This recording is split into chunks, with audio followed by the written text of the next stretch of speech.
The Glorious Revolution. One of 17th century Britain's most unique and arguably defining events.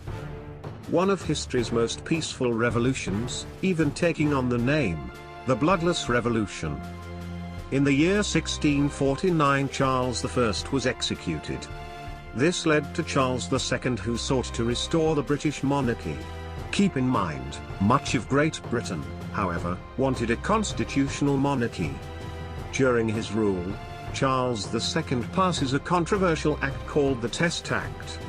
This meant that in order to become a member of public office, you had to renounce belief in the Roman Catholic doctrine of transubstantiation, receive a communion under the rites of the Church of England, and lastly take the oaths of allegiance and supremacy.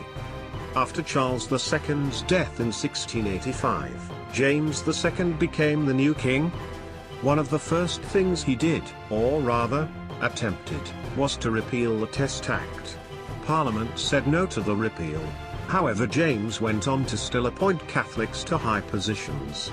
Essentially, King James II was not well liked. Throughout King James II's rule, Parliament had hoped that he would be succeeded by his daughter Mary, whose husband was William III of Orange. But after James II had another child, this time a boy, who would have then been his successor, Parliament invited William III of Orange, Mary's husband, to invade and take over James II's spot as king. Parliament said this was to restore traditional liberty. In the November of 1688, William III of Orange arrived with his army to take the throne.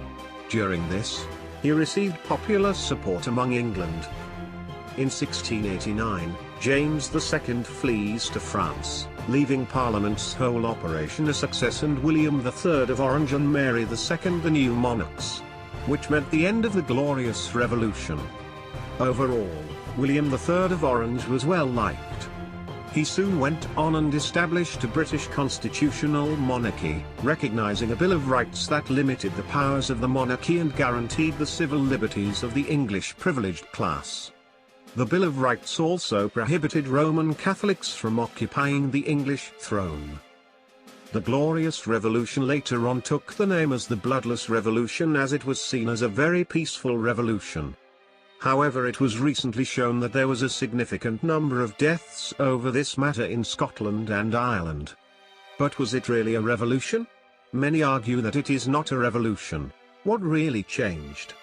Many would say instead that the English Civil War was more of a revolution than the Glorious Revolution? Whatever you want to call it. During the English Civil War, a mixture of opinions over financial management, as well as religious matters, split the country into two.